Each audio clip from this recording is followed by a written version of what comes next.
लेकिन बिरहा के अंदर कवि को संकेत करना पड़ा, वीरों के लिए लिखना पड़ा, कहना है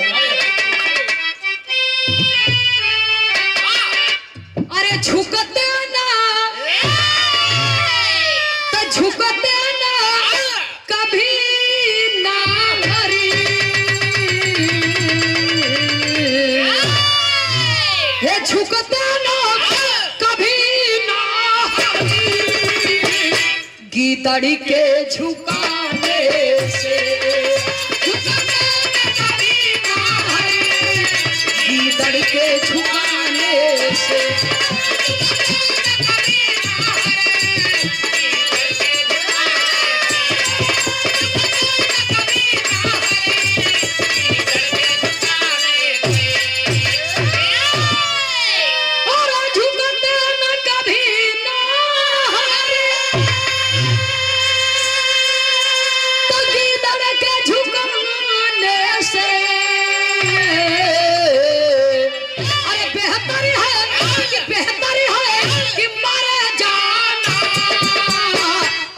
पीठ दिखाने से।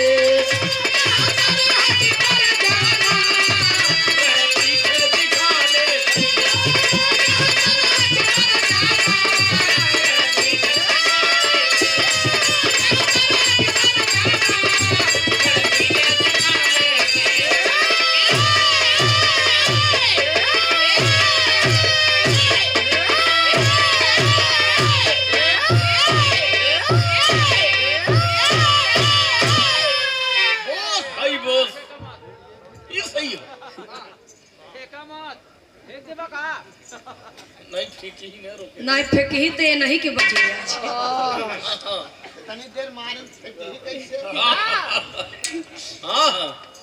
भैया हो। बेहतर है कि मर जाना रणपीठ दिखाने से, और झुकते न कभी ना हर गीतन के झुकाने से।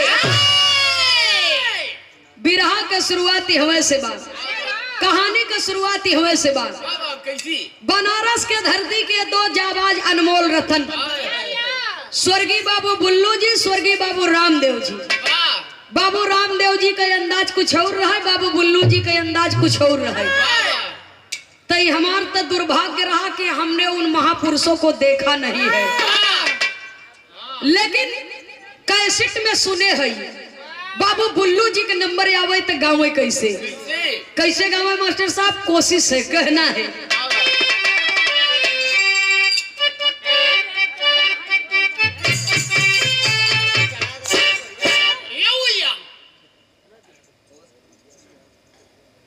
कवि को लिखना पड़ा, यह अखंड हिंद था अपना, नहीं हुआ पाक बंटवारा। अरे हिंदू और मुसलमान का था एक ही वतन का नारा, मिल करके सभी शहीदों आजादी के लड़े लड़ाई, जो आज बना है दुश्मन वो भी था अपना भाई। लेकिन जब बाबू रामदेव जी के नंबर आवे तो कहा मर्दवा चाप दे का,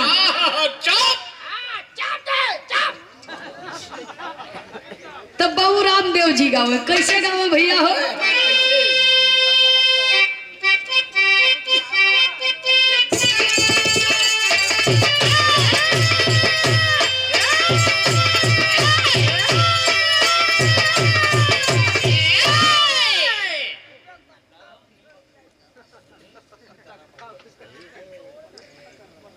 भैया हमारे दीपक भैया जी और हमारे भैया हरिदास जी के समधी, मतलब असली बात ई बा, ये अनगढ़ सीताराम अनगढ़ पर से, और हमारे दीपक भैया जो हमारे पारस उस्ताद के सुपुत्र हैं, हमारे हरिदास भैया के समधी।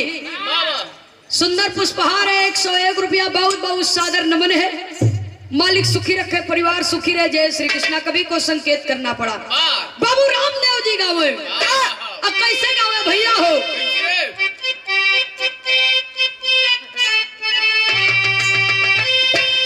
और यहाँ अखंड हिंद था अपना, नहीं हुआ पाक बंटवारा।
बाबूजी, जब हमारे देश में गुलामी थी, जो आज हमारा दुश्मन बना है वो भी कभी हमारा भाई था, वो भी कभी भाई था बाबूजी।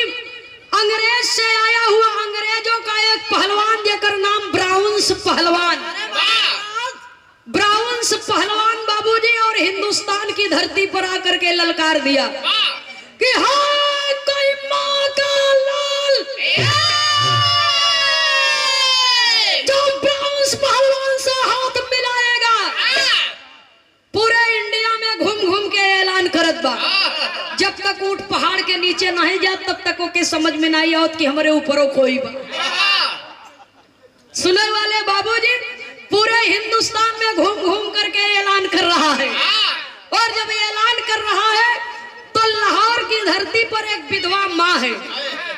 माँ के कोख से 2 बच्चों ने जन्म लिया है बाबूजी। बेटवा का नाम करतार पहलवान, बिटिया का नाम सरिता। करतार पहलवान अखाड़े पर से रियाज मार करके वापस आए हैं। घरे में माई दूध चुराई के बेटवा के अपने दूधवा पियावत हुई, और तब तक बाबूजी ये पहुंच गया और ललकार रहा है।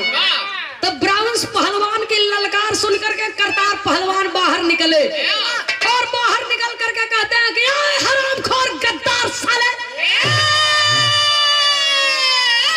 मेरे देश का नमक खाता है और मुझे को आंख दिखाता है। साला जंगली कुत्ता कहाँ से आएगा? मेरे देश का नमक खाता है और मुझे को आंख दिखाता है। ये डब्बे के दूध पीने वाले आई है माई के लाल से लड़ाई, अधई के रगड़ दे तो तोकार पता है ना चली। नीचे पियर की माटी फेंक देवे। एक बार रेला तो नेहरा नेहरा भगबे। इके कहता इंडिया के लोग कह रहे हैं करतार पहलवान चैलेंज दे दिया, और जब चैलेंज दे दिया बाबूजी तो करतार पहलवान का बतिया सुन करके ब्राउन्स पहलवान जोश में आ गया, और जोश में आ गया जाकर के अपने सरकार से, गोरी सरकार से कह दिया कि मेरी कुश्ती होगी। 13 जून 1947 में कुश्ती का दंगल रखा गया, और जब रखा गया बाबूजी तब कभी को संकेत करना पड़ा। बिरहा में एक लाइन तर्ज का भाव है मास्टर साहब।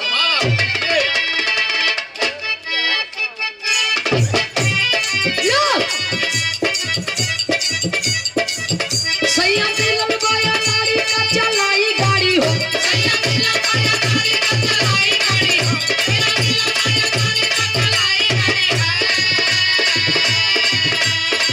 सैया दिल में गोया नारी का चलाई गाड़ी हो, गोरे पाउच का पिलाई चलाई गाड़ी हो, गोरे पाउच का पिलाई चलाई, गोरे पाउच का पिलाई चलाई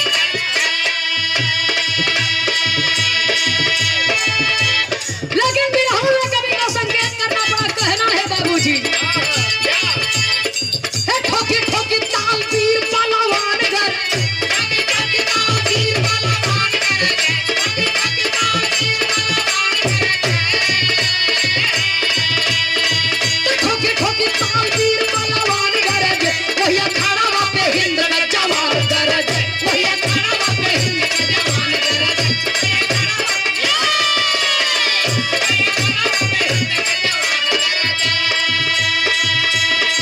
दांव लगा के जब ब्राउन्स गया हारी, दांव लगा के जब ब्राउन्स गया हारी,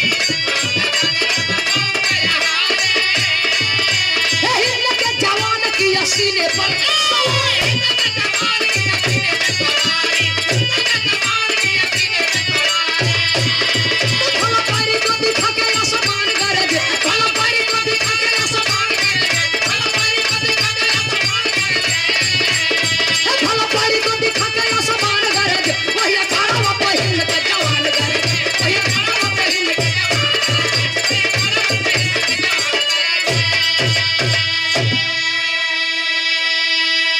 हमारे देश का बेटा अखाड़े पर चढ़ा और माटी का तिलक किया है, और विदेशी पहलवान को सामने देखता है। आवा मम्मा, आवा बड़ा हराम के खात है हिंदुस्तान में रह के। हम हिंदुस्तानी है, चापा तो बहुत सिर का मरीज है। कहे आवा, और वही ब्राउन्स पहलवान बाबूजी पहुंचा जब अखाड़े पर पहुंचा और उधर रेफरी ने ऐलान कर दिया और सीटी बज गई। जब सीटी बज गई तो कुश्ती लड़ाई से पहले पहलवान एक दूसरे के हाथ मिलावत हैं, और जब हाथ मिलावत हैं बाबूजी तो एक बेरी हथवा ऐसे करतार पहलवान बढ़ाए और तनी से ऐसे खींच लिए अपने कहती, और जब हाथ खींच लें तो ब्राउन्स पहलवान कहा है पहलवान क्या करता है, हमारा टेढ़ करता है। हाथ क्या करता है। अब उन्होंने तो बड़ा टेढ़ मेढ़ बोले, वैसा तो हमसे लही नहीं भैया हो, बड़ा कोचिंग करे पड़े भाई। अरे अच्छा ठीक है, मजाक तरी से किया जाओ, आपके फिर से मिलाई ले। आजा करतार पहलवान सोचे थे कि आवा ससुर हाथ न मिलाई, यही लगते अजमाए ले कि खाली देखहिन में ऐसे है कि कुछ दम दिलासा बा, आवा तनी अजमाए ले। तो हाथ बाबूजी ऐसे मिलाए और उधर हाथ मिलाने के लिए चले और उधर सीटी बज गई, और जब सीटी बज गई कि दंगल शुरू किया जाए, दोनों पहलवान एक दूसरे के पास पहुंचे बाबूजी और ऐसे देख रहे हैं सामने एक दूसरे को, और ऐसे हाथ बढ़ाया हमारे देश का पहलवान, और हाथ बढ़ा करके पकड़ लिया और पकड़ करके खींच करके झटक दिया पीछे के साइड में, और ऐसे पकड़ करके खींच करके जब झटक दिया तब ब्राउन्स पहलवान जब जाए के वो निहुर जाते हैं तो करतार पहलवान पाई गए मौका,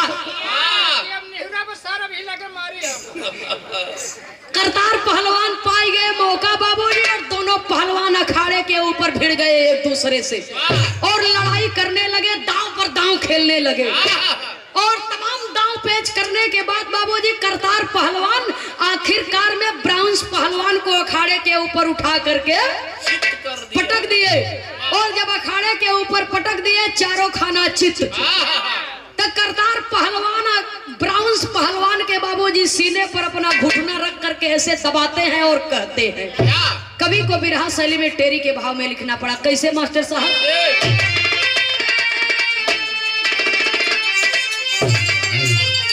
अरे राम रियाजी कोई हमसे का लड़ी, रियाजी कोई हमसे का लड़ी, गरजा हिंद केसरी भारत वीर मिजाजी है, मिजाजी है।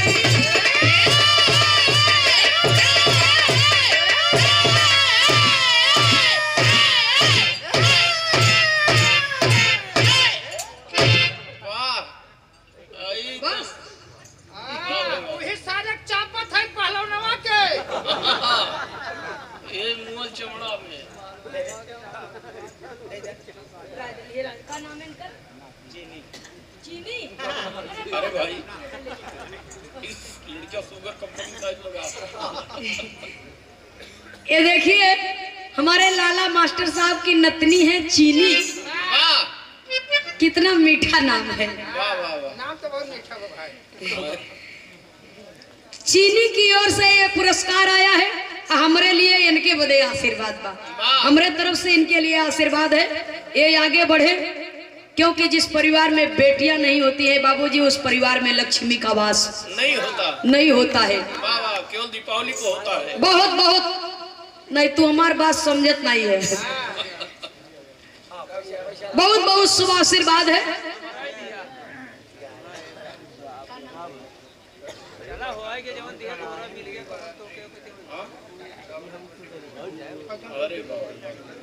अच्छा ही भैया तरुण विश्वकर्मा, हाँ बीजेपी के कार्यकर्ता है। अच्छा बीजेपी के बड़े ही शानदार एवं जुझारू कार्यकर्ता, 24 क्या वाराणसी की धरती से।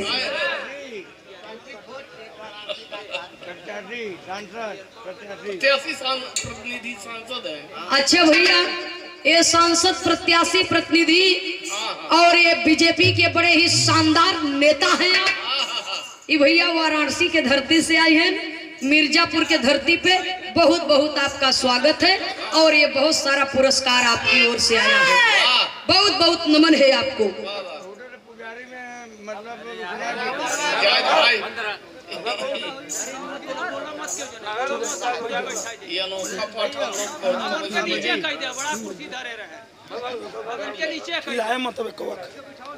ठीक हो भैया।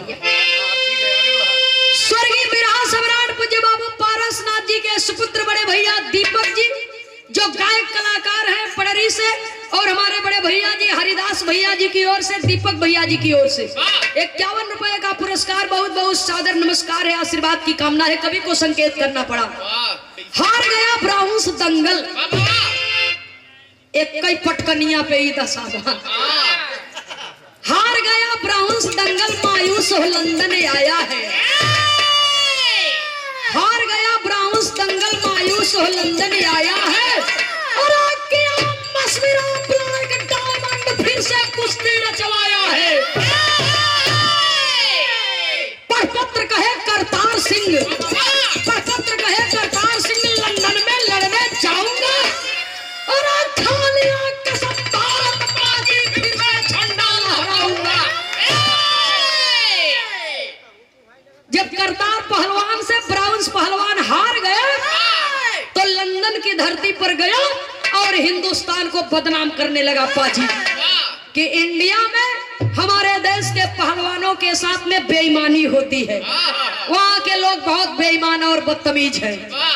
इसलिए जो इंडियन पहलवान से मेरी कुश्ती हुई थी उसको लंदन बुलाओ और मैं यहाँ कुश्ती लड़ना चाहता हूँ। जब इतना बात सुनी बाबूजी गोरी सरकार, तो करतार पहलवान के नाम एक पत्र लिखती है। और जब पत्र आया बाबूजी तो चिट्ठिया के करतार पहलवान पढ़े के कोशिश करत है, तब तक उनकी बड़ी बहन सरिता आ गई। सरिता कहत बा भैया केकर चिट्ठी बा? कहे पता नहीं दीदी, पढ़ूंगा तब मालूम होगा ना। तनी पढ़ भैया पढ़, किसकी चिट्ठी है? तो जब चिट्ठी को खोल करके पढ़ता है बाबूजी तो कहता है कि दीदी ये चिट्ठी में लिखा काबत तनी सुन। अब बहनिया भैया के याद दिलावत बा कि भैया तनी गौर से देख ल, कहीं ये चिट्ठी पिताजी को तो नहीं है? पिताजी? कौन पिताजी? किसका पिताजी? तब बहन बतावत बा, का बतावत बा? बिरहा में एक लाइन तर्ज का भाव है।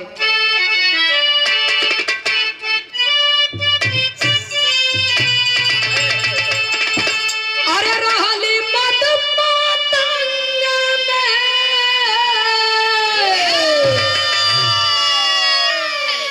ए रहली मत मातंग में, अरे विभोर छोटी नदी,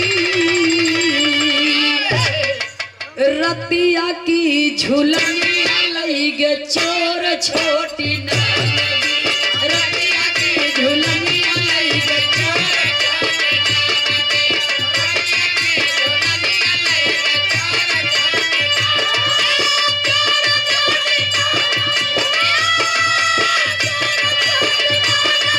चोर छोटी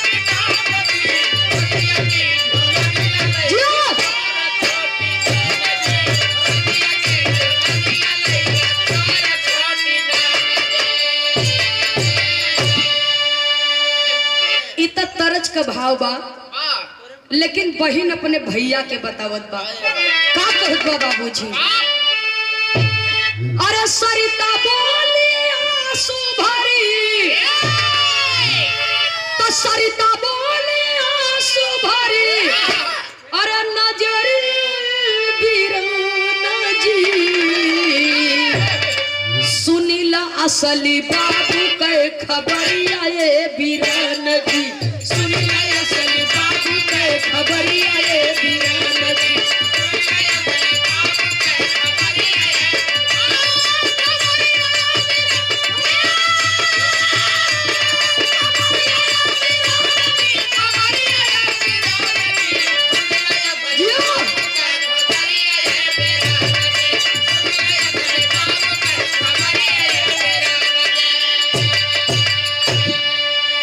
अरे 1925 घेरले भादों की बदरिया, अब बाबू हो जुझार गईले लंदन की नगरिया, बाबू हो जुझार गईले लंदन की नगरिया, बाबू हो जुझार गईले लंदन की नगरिया।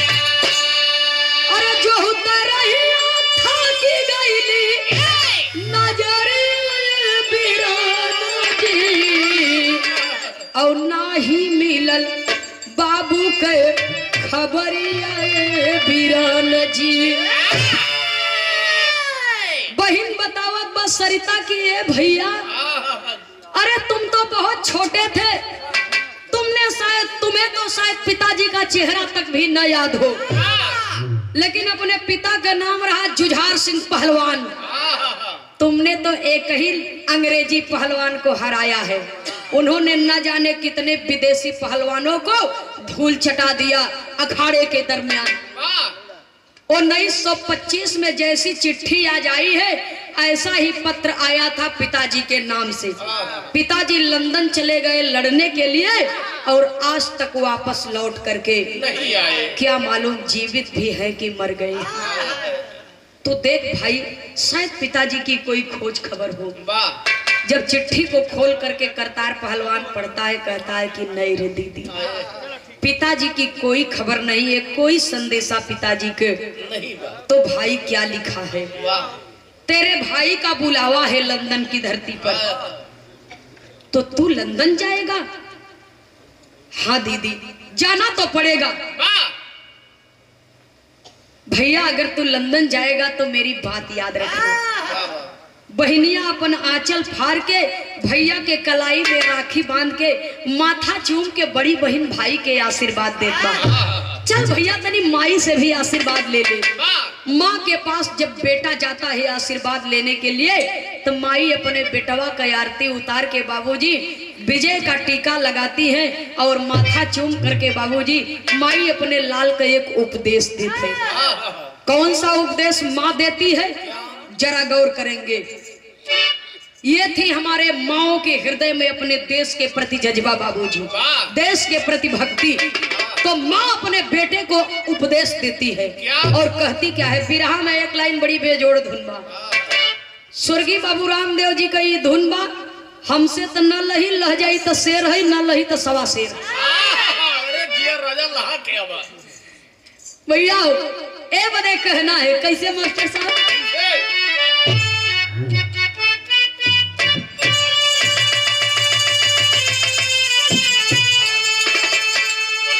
अरे पिया परदेसा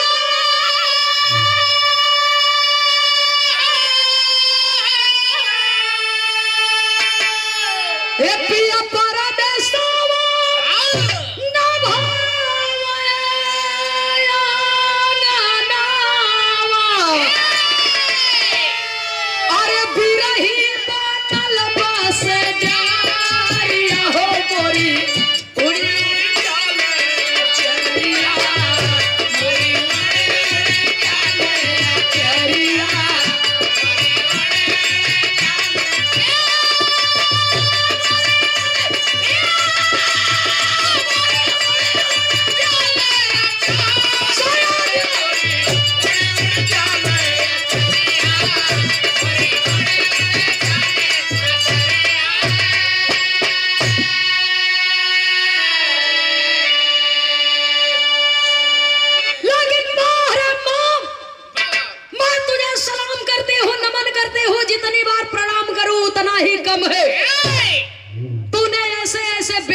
जन्म दिया।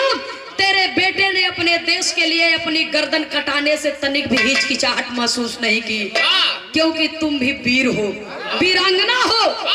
इसलिए आज माई अपने बेटवा का उपदेश देते हैं, उपदेश दे के कहत का है।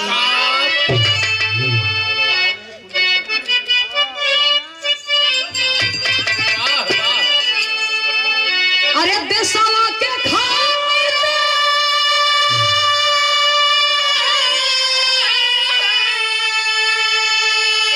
ए देशवा के खातिर और भला जानवा ए लहराया तिरंगा गाना हो मोरे गोदिया के सुगनवा, मोरे गोदिया के सुगनवा।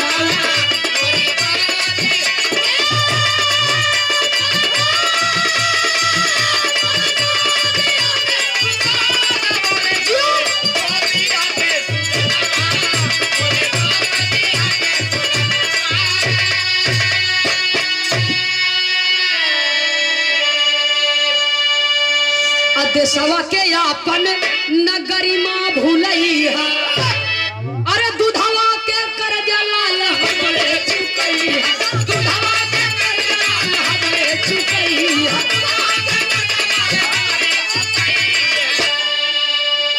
चुमी के चराना चलो बाबानी बनावा तमाई के भूलोई नदी नवारे मोरे गोदिया के सुगना मोरे गोदिया के सुगना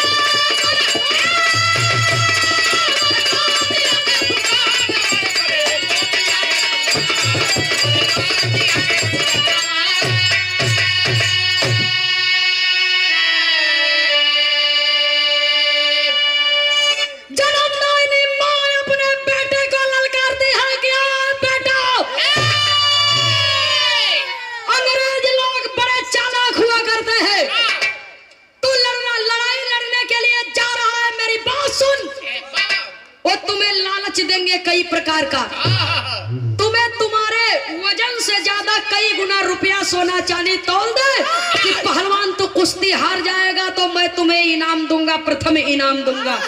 तो तुझे तेरे माँ के दूध की सौगंध है, उस रुपए उस धन को लाश से मार देना, लेकिन गद्दारी देश के साथ में कभी मत करना। अगर तू बहादुरी की मौत मर करके आएगा तो मुझे तेरी मौत पर भी गर्व होगा। अगर पीठ दिखा करके आएगा तो माँ भवानी की सौगंध, मैं जीते जिंदगी तेरा मुंह कभी नहीं देखूंगी। माँ अपने बेटे को उपदेश देती है और लंदन की तरफ बेटा चलता है। जब लंदन की तरफ चलता है बाबूजी और लंदन की धरती पर जब पहुंचता है तो हाँ उसका भव्य स्वागत किया जाता है। करतार पहलवान का स्वागत किया जाता है और एक दिन बीता, 2 दिन बीता बाबूजी, दूसरे दिन कुश्ती का ऐलान कर दिया गया, तीसरे दिन दंगल रखा गया। और जब दंगल रखा गया बाबूजी तो हमारे देश का जाबाज पहलवान लंदन की धरती पर अपने मन में सोचता है। क्या सोचता है? यहाँ एक लाइन तर्ज का भाव है मास्टर साहब, कहना है परमाधारी परम शब्द नमोआ जनता है, इनकी धुन बतावत रहे कि ये दोनों परम आदरणीय परम शब्द बड़े भैया जी जिन्होंने अथाह परिश्रम करके इस कार्यक्रम की रचना की है और बहुत ही समाज से और कलाकारों से बहुत प्रेम आपके हृदय में है। और भैया कहन कि नंदनी बहन बिरहा गावा जरूर। जब यहाँ बिरहा रहा हमार प्रमोद लाल जी से नवरात्र में तो कहन बिरहा होए जरूर, जौने दिन खाली रहू वो दिन बिरहा होए, चाहे 1 हफ्ता आगे पीछे हो जाए दिन तारीख कोनो दिक्कत नहीं बा, लेकिन बिरहा आपके यहाँ होना तय बा। और ये सादर 501 रुपया दे करके सम्मान किए, कई बार पुरस्कार दे करके आपने हमारा सम्मान बढ़ाया, हौसला बुलंद किया। बहुत बहुत भैया को सादर नमन है। जहाँ रह भैया या आबाद रहे, चाहे प्रयागराज रहा, मालिक आपके सदैव सुखी रखें। सुने वाले बाबूजी एक बात याद रखिएगा, परिश्रम का फल सदैव मीठा होता है और परिश्रम करने वाला इंसान ये संसार में कभी दुखी नहीं रहता है। उसका फल मिलता है थोड़ा देर से, क्योंकि सत्य कभी पराजित नहीं होता है। बड़ा टिकाऊ फल है भैया, सत्य परेशान हो सकता है लेकिन कभी पराजित नहीं होता है। और हमारे माननीय जीतू भैया जी अथाह मेहनत करते हैं, परिश्रम करते हैं। सादर 501 रुपया दे करके सम्मान किए। जीतू भैया जी को बहुत बहुत लाखों बार नमन है। जैसे आपका नाम जीतू बा, ऐसे ही अपने प्रेम से सबके दिल जीते रहे। बहुत बहुत सादर नमन है। कहना है नहीं तो हर लोग का जरूरत नहीं ना, दिले नहीं ना तोहरे सबके पास, खाली बिरहा में तेरी बोला बस। बिरहा में एक लाइन तर्ज का भाव है मास्टर साहब।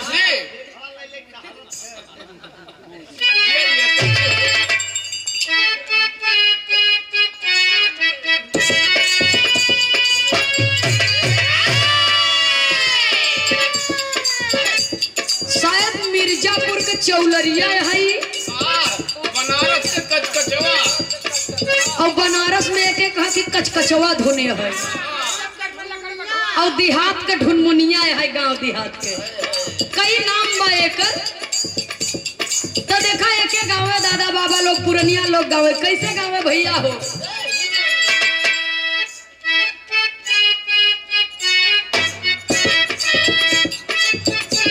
वाह वाह वाह, अब बड़ा बढ़िया नहाए फाड़ के गावे कहाँ अरे बारी उमर कमर लचकनिया अरे बारी उमर कमर लचकनिया गोरिया खींचनी हुरी के पनिया गोरिया झूला झूलनिया गोरिया खींचनी हुरी के पनिया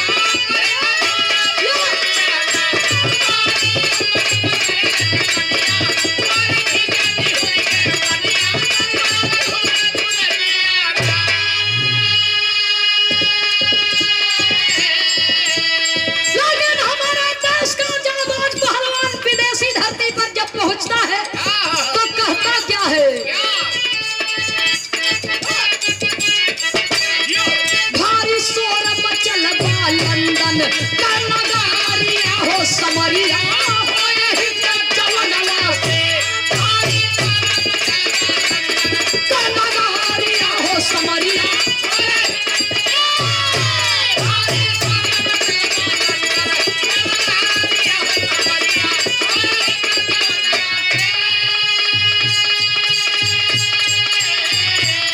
जो नहीं निकलने आया भारी डायमंड दगा कमाया दंगल में आया लाल कराया हारे को मृत्यु दंड सुनाया रामा रामा यारे हो मोरे रामा रामा रामा यारे हो मोरे रामा लगते पुना पीर काढ़ल काफी चारिया हो समरिया हो जवनवा से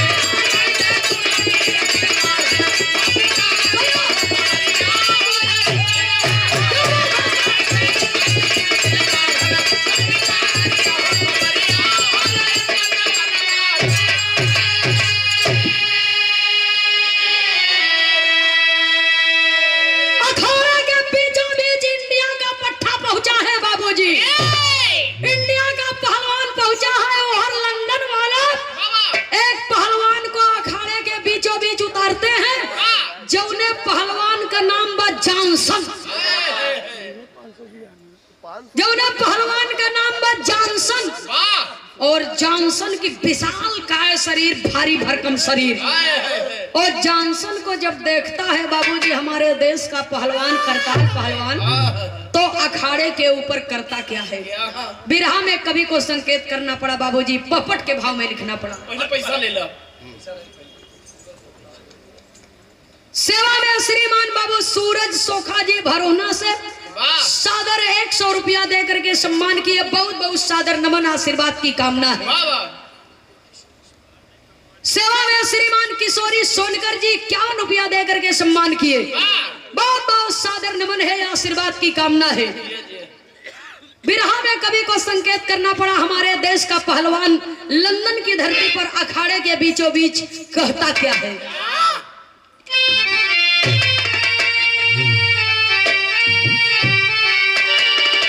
अरे गरज पड़ा है भारत वीरा उमंगी जंगी लंदन में ए बाबू गरज पड़ा है भारत वीरा उमंगी जंगी लंदन में और दया दोबारा कई देता बजरंगी जंगी लंदन में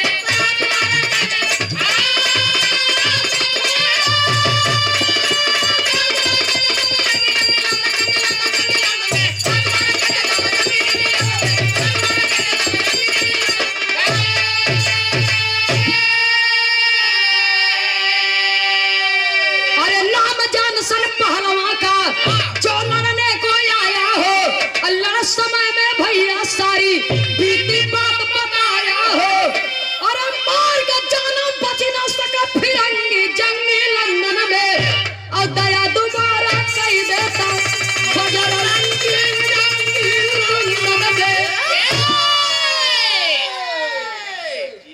परमाणु ब्रह्म शब्द स्वर्गीय विरहा सम्राट और विरहा जगत के हृदय सम्राट लेखक पूज्य बाबू श्री पारसनाथ खलीफा जी के सुपुत्र हैं बड़े भैया दीपक भैया और दीपक भैया ही नहीं दीपक भैया के पूरे परिवार से हमें बहुत मान सम्मान मिलता है। आपके द्वारा हमने कई कार्यक्रम भी गाया है। और मिर्जापुर की धरती तो ऐसी धरती है जो बिरहा कलाकारों को जन्म देती है। और यह धरती पर बिरहा जगत के चाहे जितने बड़े कलाकार होंगे बाबूजी, सबको इस मिर्जापुर की धरती पर आना पड़ा है। पड़री की धरती से हमारे दीपक भैया जी, हमारे हरिदास भैया जी, भैया का समधी, ये दोनों समधी के ओर से सादर 500 रुपया दे करके सम्मान किया गया। बहुत बहुत सादर नमन है, आशीर्वाद की कामना है। उपस्थित सकल पंच के श्री चरणों में सादर नमन है। समधी हो तो ऐसा ही हो, नहीं बिना समझे के काम चले नहीं। जब बदा हो ही तब हुई ही ने कजनी कितना नालायक बाप ऐसन होती। समझे नहीं रहती। बाबा सुनने वाले बाबूजी, बिरहा में कवि को संकेत करना पड़ा। हमारे देश का जाबाज पहलवान अखाड़े के ऊपर ललकार रहा है बाबूजी, जंघे पर ताल मार रहा है, जंघे पर ताल मार रहा है। भारत माँ की जय, भारत माँ की जय कर रहा है। और कुश्ती देखने वालों का तांता लगा हुआ है। जैसे आप लोग बिरहा सुन रहे हैं, अखाड़ा बीच में, चारों तरफ बाबूजी कुश्ती देखने वाले लोगों का तांता लगा हुआ है, भीड़ लगी हुई है। और जॉनसन पहलवान जब अखाड़े पर आता है तो जॉनसन पहलवान के देख के गोड़े से मूड़े तक बाबूजी करतार पहलवान एक टकटकी लगाए के निहारत है। तो सरबाऊ है जगह एक बार धूल चटौली। करतार पहलवान जॉनसन पहलवान के निहारत है। और जब निहारते हैं बाबूजी, कहीं तो ब्राउन्स पहलवान का भयवती लगाता। एक बेरी तो ओके हम धूल चटा दिया इंडिया में, लेकिन ये ब्राउन्स पहलवान का भयवती लगाता। सरो तू नहीं लड़ा, भेज दिया अपने भाई की लड़ाई में।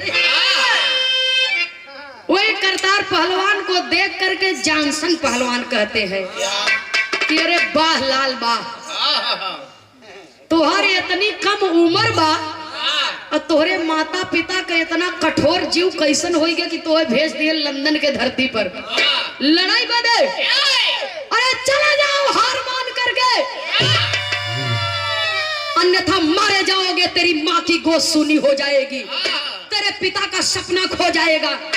जब ये इतना बात सुनो तो बाबूजी करतार पहलवान कहे का हिताई करबे। उम्र देखा था या लंदन में तिलक चढ़ाई ही हमें। अभी आगे जन पूछा कहीं तक पढ़े है। जब ये इतना बात बाबूजी सुने, जॉनसन पहलवान कहे बहुत ढीठ बालक है, हम तो दया करत है एकरे ऊपर। कहे वीर हो तो आकर के लड़ाई लड़ो, हाथ मिलाओ, पंजा से पंजा मिलाओ, उम्र पूछे की जरूरत। फिर भी बेटा तू किस माँ का लाल है जरा पता बता दे।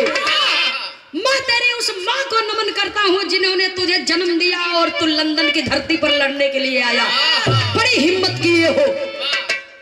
जब इतना बात सुना तो बाबूजी तो सारी बात बता दिया, सारी बात बता दिया। मैं उस देश का वासी हूँ, मैं उस देश का वासी हूँ जिस देश में गंगा बहती है, लक्ष्मी सीता अनसुईया सती सावित्री जहां पे रहती है। जुझार सिंह था पिता मेरा, जुझार सिंह था पिता मेरा, तू बात सुनो बाजी रे। और लंदन की धरती पर मारूंगा तुझको, क्या जोर मेरा अंदाजी रे। जब इतना बतिया बाबूजी सुनो था जॉनसन पहलवान, ब्राउन्स पहलवान तो पहले ही हार के आए बा। रेफरी बेचारा अलाउंस कर दिए बा कि जो जीतेगा उसे इनाम दिया जाएगा, जो हारेगा उसे सजा दी जाएगी। आए और जब बता दिए मेरे पिता का नाम जुझार सिंह पहलवान था, हमारे माई का नाम श्रीमती लक्ष्मी देवी, हमारे बहिनी का नाम सरिता, और लाहौर इंडिया के धरती से मैं आया हूँ। ये बात मैं इसलिए कह रही हूँ तब पाकिस्तान नहीं था, लाहौर इंडिया से मैं आया हूँ। जब इतना बात बाबूजी सुनते हैं, जॉनसन पहलवान तो जानसन पहलवान कोई और नहीं, उसी का पिता जुझार सिंह था, जो अंग्रेज पहलवान को, कई अंग्रेज पहलवान को हरा दिया था और अंग्रेज लोग उसको कैद कर लिए और जबरदस्ती, अगर तू मेरा कहा नहीं मानेगा तो तेरे परिवार को मैं मार दूंगा, निस्तो नाबूद कर दूंगा, इंडिया पर मेरी ही सरकार है, इसलिए तू मेरी बात मान और मेरे पहलवानों को, मेरे पट्टों को ट्रेनिंग दे, इन्हें पहलवान बना। और जो इंडिया से पहलवान जाता था बाबूजी, बाजी लोग हिंदुस्तानी पहलवान को हिंदुस्तानी पहलवान के हाथों मरवा देते थे। मरता क्या न करता जानसन पहलवान, उसका नाम जुझार सिंह से जानसन रख दिए। और जानसन रख दिए तो जब इतना बात जान गए बाबूजी जुझार सिंह के, तो मेरा बेटा है, मेरा बेटा है, और कहते हैं कि अरे लाल तू तो मेरा बेटा है, मैं तेरा पिता हूँ जुझार, ये अंग्रेज लोग मेरा नाम जानसन रख दिए हैं। करतार पहलवान का मेरी माँ कही थी कि अंग्रेज लोग बड़े चालाक हुआ करते थे और तुम लोग सत्कार से मेरा दिल नहीं जीत पाए तो मेरे बाप बन बैठे। अरे धिक्कार है तेरी जवानी को, अगर सचमुच तेरे जैसा अगर मेरा पिता मिला मुझे तो मैं उसे चीड़ फाड़ करके रख दूंगा, तो सिर्फ मेरा दुश्मन है और कुछ नहीं। जब इतना बात बाबूजी सुनत हैं जानसन पहलवान, कहे बेटा तोके विश्वास नहीं होत बा, तो अपन दोनों हाथ ऐसे आगे करत हैं बाबूजी। तो पहले के जमाने में जब गोदना उदना गोदावे, मतारी बहन भी गोदना गोदावे, तो पूरा यहाँ से लेके और गोदना ऐसे गोदावे बाबूजी, ये शौक के मारे दादा बाबा लोग कतो कतो निशानी बनवाए ले, नाम लिखवाए ले शौक के मारे। सुनने वाले श्रोता सज्जनों, और ऐसे ही अपना हाथ बढ़ाते हैं करतार पहलवान के सामने जुझार पहलवान, तो एक में सरिता लिखा बा, एक में करतार लिखा है। तुम दोनों मेरे आंखों के तारे थे, अब तो मुझे पहचान लो, तेरी मां लक्ष्मी कैसे है, मेरी बिटिया सरिता कैसे है। जब मैं तुझे छोड़ करके यहाँ आया था तब तू बहुत छोटा सा था, अब तो मेरा बेटा कैसा गभरू जवान हो गया है, इतना कि अपने पिता से लड़े के बदले सामने खड़ा बा, आ करके मेरे मुझसे आशीर्वाद ले ले। जब इतना बतिया सुनत हैं बाबूजी करतार पहलवान, तो सोचत हैं आशीर्वाद तो ले वही के हो, तनी पिताजी के गले से लग ले तो करेजवा जुड़ाए जाए। और जब गले से लगने के लिए आगे बढ़ते हैं तब जानसन पहलवान कहते हैं खबरदार, दूर से ही मेरा चरण स्पर्श करो ना करो, मैं तुम्हें आशीर्वाद देता हूं, लेकिन गले से लगबा तो अंग्रेजवा लोग जान जाई तो हमार तोहार फांसी हो जाई, भेद खुल जाई। दोनों पहलवान हाथ मिला लिए, लड़ाई होने लगी। और जब लड़ाई होने लगी तो हुआ क्या,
खूब मजा आवत बा कि क्या कुश्ती है, क्या दंगल है।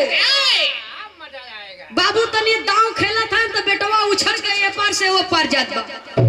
सुने वाले बाबूजी, अंग्रेज लोग देख रहे हैं कि अब मजा आएगा।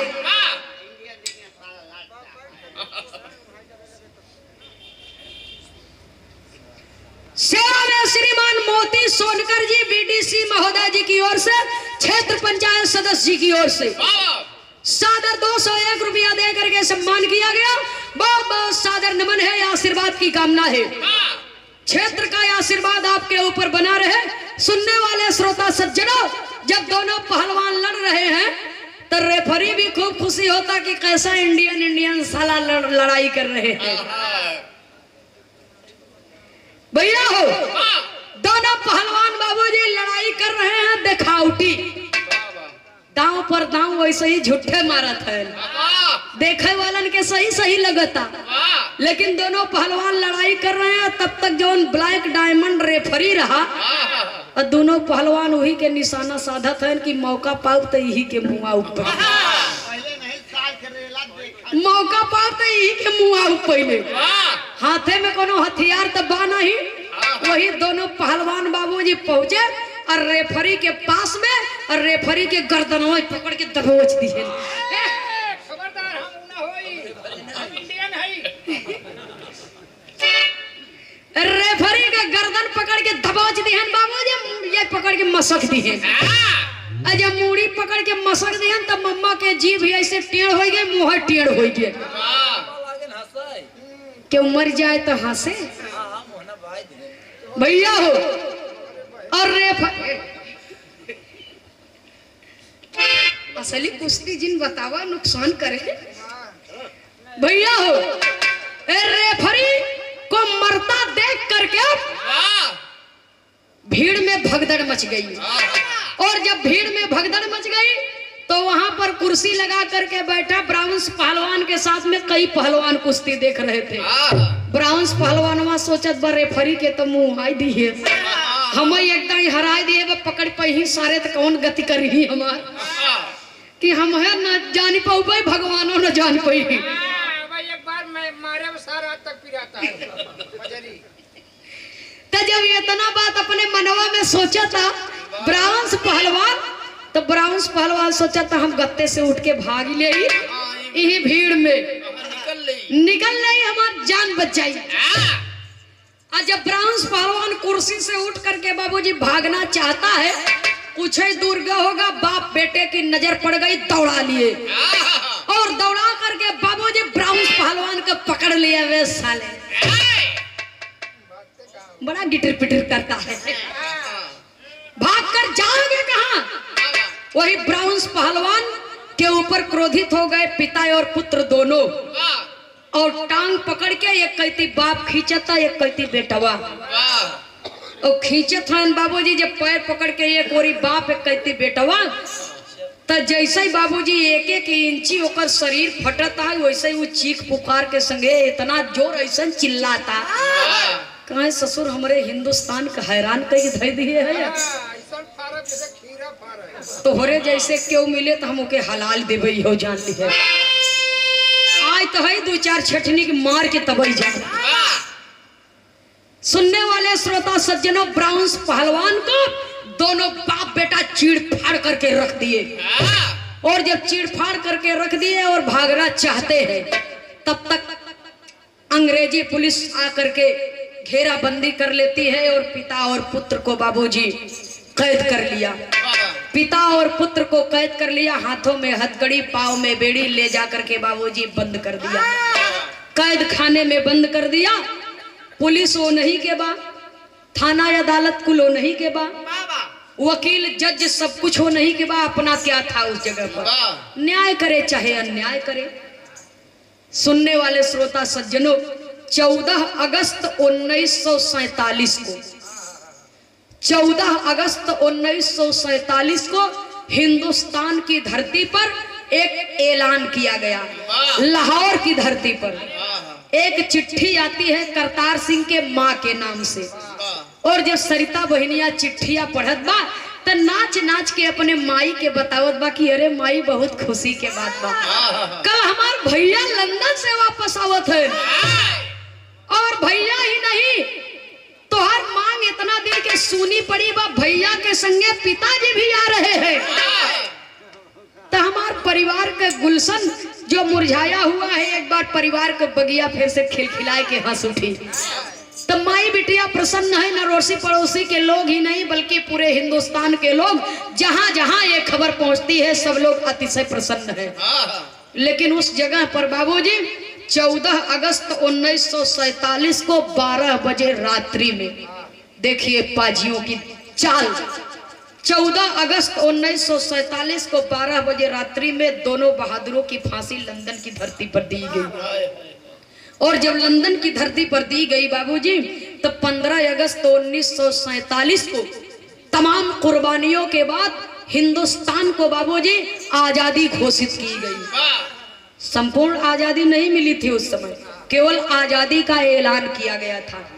दिल्ली लाल किले पर आजादी का झंडा फहराया गया था। लाहौर हवाई अड्डे पर बाबूजी हिंदुस्तान के तमाम लोग जुटे हैं बाप और बेटे का सत्कार करने के लिए, स्वागत करने के लिए। और जहाज जब आती है बाबूजी तो उसमें से 2 बक्सा निकाला जाता है और जब 2 बक्सा निकाला जाता है तो एक में हिंदुस्तान के लोग खास सोचते हैं कि यही बक्सवा में जो इनामवा पाए हैं यही में रखा बा, उन्हें क्या पता कि हमें सबसे बड़ा पुरस्कार बा। कभी को संकेत करना पड़ा, बक्सा खुले के इंतजार बा लेकिन माई बहुरहिया के मन के दशा का बा। कभी को लिखना पड़ा, मास्टर साहब कहना है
पे चढ़ी गईली दुइनों का बलि जो है लालन कयवनवा माई पगली।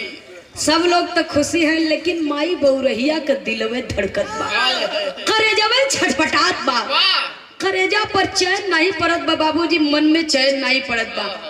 न जाने माई के कैसन अपसगुन जनात बा बाबूजी। और जब वो बक्सा खोला गया तो एक बक्से में पिताजी की लाश है और दूसरे में माँ की, दूसरे में बाबूजी बेटे की है। एक बक्से में पिता की लाश और दूसरे में बेटे की लाश। और बेटे को देखती है बाबूजी तो माँ अपना माथा पीट करके बाबूजी चिंगार करके रो रही है, दहाड़ मार रही है, रोवत बाबूजी। और माँ रोते रोते बेहोश हो गई। माई के मुँह पर पानी के छींटा मार के माई के जब होश में लियावल गई तो जब दूसरा बक्सा की ओर माँ की नजर जाती है बाबूजी तो उस बक्से में उसके सुहाग का जनाजा था, उसके पति की लाश थी। एक बार बेटे की तरफ देखती है, एक बार पति की तरफ देखती है। माँ के साथ साथ वहां पर देखने वाले लोगों का हृदय द्रवित है, नेत्र सजल है। बहनिया कहत बाकी का रे भैया, तेरे लिए तो चिट्ठी लिख करके आई थी कि तू बहुत सारा इनाम अपनी इस दीदी के लिए लेकर के आ रहा है। तू तो ऐसा इनाम लेकर के आया कि तेरी दीदी मरते दम तक नहीं भूलेगी। पिताजी के पास जा करके पिताजी का चरण पकड़ करके बाबूजी बिटिया रोती है कि बचपन में आप हम लोगों को छोड़ करके चले गए और आए तो इस तरीके से आए कि ये बेटी अपने बाप से कुछ कह भी नहीं सकती, कुछ मांग भी नहीं सकती। एक आंख में खुशी का आंसू है और दूसरे आंख में गम का। गम इस बात का है कि आज एक माँ की गोद सूनी हो गई, एक बहन का रक्षाबंधन का त्योहार सूना हो गया, एक सुहागन का सुहाग लुट गया, एक परिवार के श्रृंगार चला गया। लेकिन खुशी इस बात की है कि एक माँ का बेटा गया तो गया, एक बहन का भाई गया तो गया, एक सुहागन का सुहाग इस दुनिया से भले ही चला गया, लेकिन कम से कम हमारे देशवा तो आजाद हो गई। खुशी इस बात की है बाबूजी। माँ रोते रोते भगवान से कहती है कि भगवान, तूने मेरे साथ में बहुत बड़ा अन्याय किया है, मुझे एक ही बेटा क्यों दिया। माँ के हृदय का उद्गार देखिए बाबूजी। माँ कहती है कि तूने मुझे एक ही बेटा क्यों दिया मालिक, अगर मुझे हजारों बेटा दिया होता तो मैं अपने हजारों बेटों की बलि दे देती अपनी भारत माँ के रक्षा के लिए। लेकिन ये मेरा दुर्भाग्य है कि तूने मुझे एक ही बेटा दिया और आज मेरी जिंदगी सफल हो गई कि मेरा बेटा और मेरा सुहाग दोनों इस देश के काम आए। मेरी जैसी न जाने कितनी माएं होंगी जो अपने लाल को खो चुकी है, और मेरी जैसी न जाने कितनी सुहागन है जो अपने सिंदूर पर आज गर्व करती होंगी।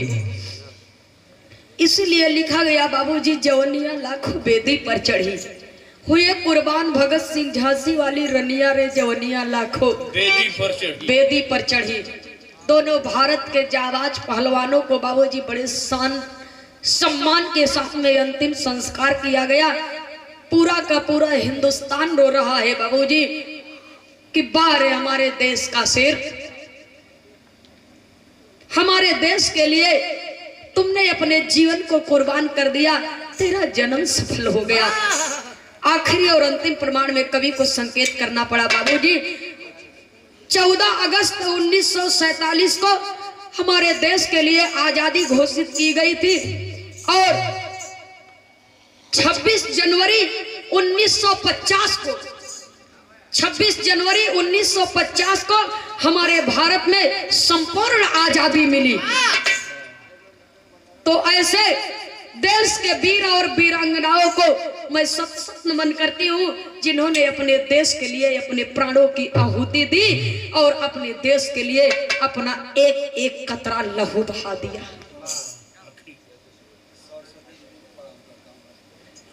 माननीय भैया जी की ओर से ये सादर 50 रुपए का पुरस्कार आया है। भैया ने बहुत ऊंची बात कह दी कि मैं आपको प्रणाम करता हूं, साक्षात सरस्वती देवी को प्रणाम करता हूं, आपको माता रानी का आशीर्वाद रहे।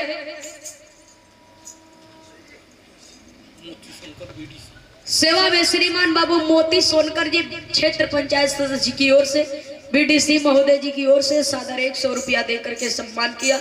बहुत बहुत सादर नमन है। ये दुनिया में बाबूजी केहू का बेटवा मर जाए, केहू का भाई मर जाए, कोई का पति मर जाए, कवन ऐसन माई होई, कवन ऐसन बहन होई, कवन ऐसन मेहरारू होई कि जेके दर्द न होई। आज भी हमारे देश के लिए नित्य प्रतिदिन जवान शहीद हो रहे हैं। पुलवामा हमला हुआ था, हमारे देश के वीर जवानों के चीथड़े उड़ गए थे बाबूजी, मांस का लोथड़ा भर भर के आया था दरवाजे पर। वो माई कैसे बर्दाश्त करी। 9 महीना अपने कोखी में अपने लाल के शेष पाले। सुनने वाले श्रोता सज्जनों, माँ का दिल और बहन का दिल आज भी उल्हाना देता है कि अरे साहब, आप तो 1 इंच भी अगर छोटी पड़ जाए शरीर तो तनी सभी चूक हो जाए तो आप भर्ती नहीं लेते। और मेरे बेटे का तो मांस का लोथड़ा आया है, मैं इसे कैसे स्वीकार कर लूं। लेकिन फिर भी माँ को बर्दाश्त करना पड़ा बाबूजी। तो ऐसे हमारे देश के जाबाज सिपाही और जाबाज बहादुरों को मैं सत नमन करती हूँ, कोटि कोटि प्रणाम करती हूँ। देश को आजादी मिली, देश का बंटवारा हुआ, यही दुर्भाग्य है। आजादी मिली, देश का बंटवारा हुआ, लाहौर हिंदुस्तान में नहीं बल्कि पाकिस्तान के हिस्से में चला गया। जो लाहौर हिंदुस्तान के लिए मर मिटने का सौगंध लेता था, उसी लाहौर के लखपत जेल में और उसी लाहौर की धरती पर ना जाने कितने हमारे हिंदुस्तानी भाइयों का बाबूजी दुर्दशा होता है। और वहां के लोग आज पूरे निर्दयता और कठोरता के साथ में बाबूजी हमारे देश के भाइयों से, हमारे देश के जाबाज सिपाहियों से बाबूजी बर्ताव करते हैं। और हिंदुस्तान की धरती पर भी ऐसे ऐसे वीर महापुरुष पैदा हुए जिन्होंने अपने देश के लिए अपनी अंतिम सांस तक खर्च कर दिया। आखिरी लाइन में खानदान के परिचय के साथ में कवि को संकेत करना पड़ा।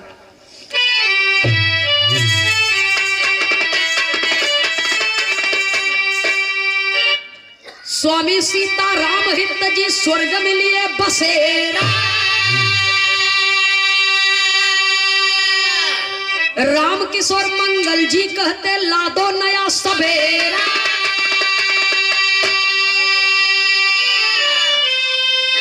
अरे राम रिया जी कोई हमसे का लड़ी, ए भैया रिया जी कोई हमसे का लड़ी, अनंदनी खेमराज से बच के रही हप्पा जी, रिया जी कोई हमसे का